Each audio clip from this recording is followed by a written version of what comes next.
I want to give this panel a big hand. I thought it was a great way to close the conference. Fantastic discussion. There's two last things we have to do. A, you're obligated to take at least one brownie that's back there on the way out the door.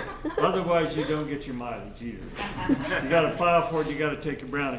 The last thing I would like to do, in that this is our first experiment down here, although we did one in Santa Fe, is I would like those of you who came to tell me what were the positive aspects of the conference today. What did you like about the conference? What was good?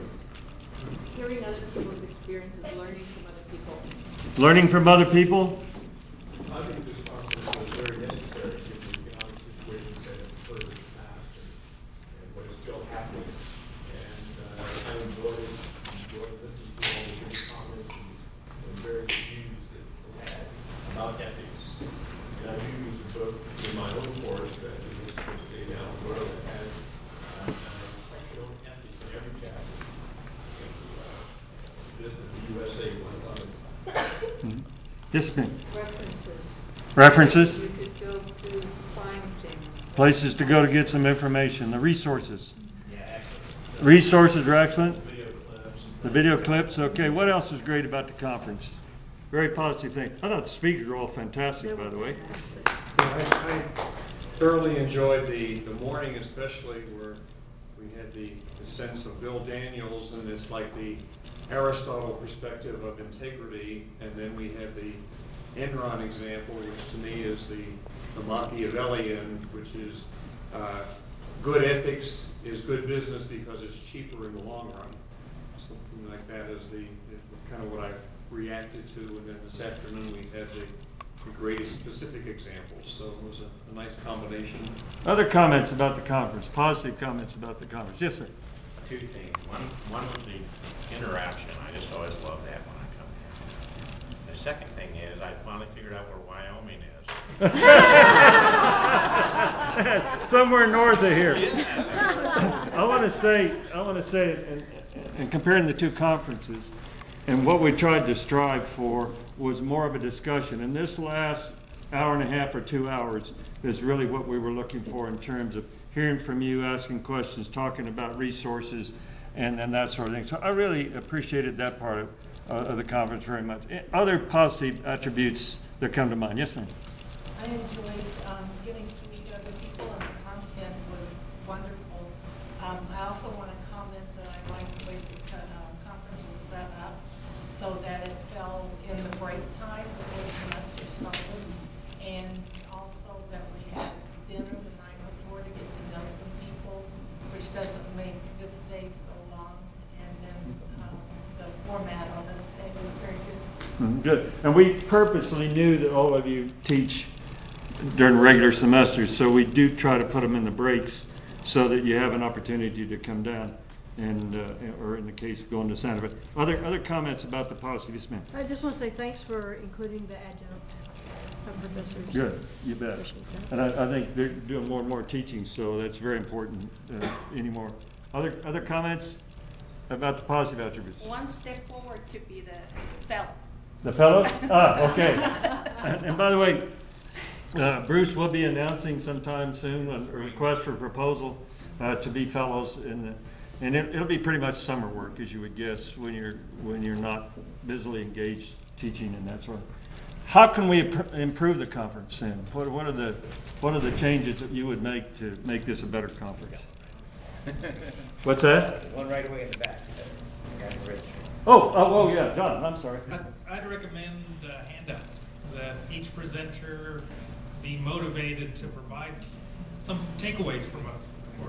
Takeaways? I was going to say I'd like to get emails of the PowerPoints or something, so that later on I can. If I get permission from the speakers, I'll post all the PowerPoints on the NMSU Daniels Ethics, including Sharon's presentation. Yeah, she has given all me those permission numbers. to post it on the password protected site. She does not want it posted freely available on the internet. So I need to do that. You had another comment over here, how we could improve it? Handouts or? Handouts or some kind of easy access to the information would be a positive attribute. Let me ask you, any otherwise, did you eat well? Oh, yeah, great, great. I thought the food here was good. This is a comfortable accommodation for us. We may, when we do this again, be down at our new conference center.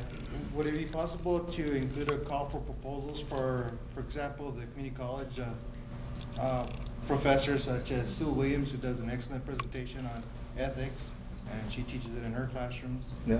And have more community college professors be possibly presenters. Yeah, what we might do now, because we have names of some of you, some tier college people, that will at least at a minimum send out the RFP, the request for proposal, to the people that we knew that were interested that came to the conference.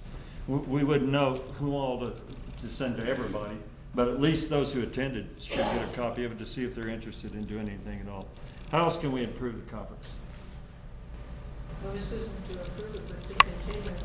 I think bringing somebody in, such as Sharon Watkins from the real world, who has dealt with these things, is very helpful, because we're all teachers. We may or may not be insulated from this real world where our students are going to go out into and have to. So having Sharon Watkins, we found out in our business advisory committee, it's amazing when you ask business advisory committee people, most colleges of business have them, and you ask them to discuss a ethical dilemma they had and how they handle it. It's amazing how many stories they can tell you. It's like it happens all the time. You think, oh, I only have an ethical challenge once a month, and usually on a Thursday. And that's what these people come up with some of the most amazing things. But what's interesting is how did you accommodate that challenge? And we actually are doing case studies on a number of those. Nancy's writing some, and some others. How would it be? Would it be an improvement in a future conference to include students, if they're available, who might? I was sitting there thinking, and you all seem to get most interested when you start talking about real ethical issues, and how it would be to have some students around, particularly when you gave your presentation, Steve, about how your students reacted and everything.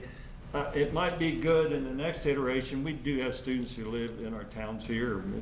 We can get them to come out and do some things. I might want to introduce students to the discussion next time, or at least have a challenge or a panel or something like that, and see what students think about ethics and that sort of. It kind of caught my attention. The other thing that we might do in a future one is, I don't think we've settled the issue. I don't think we've settled the issue of whether it's better to integrate ethics into courses or have standalone ethics courses. But the other thing that struck me is I think all of you teach at 300 level or above, but no one spoke about teaching freshman ethics. And how do you deal? Wouldn't it be better to catch them like coming in the front door, particularly if you're going to talk about cheating and those kind of things? But it seems like most ethics attention academically is at the junior, senior, and perhaps graduate level. And I think in the next conference we might want to talk. How do you? Yes, ma'am. Yeah, that's what we do at community college, and we have ethics in every single one of our business and information courses. Well, maybe next time you can share with us how you do with freshmen and sophomores as opposed. It's not that dissimilar. It's similar? It's very, very similar. Oh, is Yes, it? That's what I said. It's not that dissimilar. It's a lot of it is challenging their perceptions. I mean, they're a lot more rigid in their thinking. They're a lot more black and white. They haven't gotten to that point of critical thinking.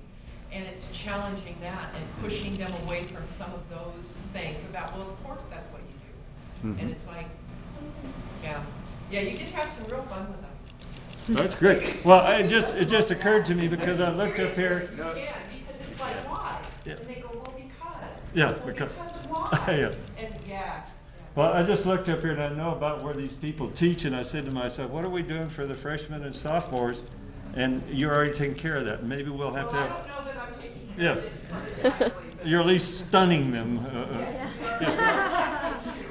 This has been a dilemma because we're going to be teaching this discipline specific in finance, and there's been no prereq material in ethics before that. So you kind of have to start at zero, but you'd really like to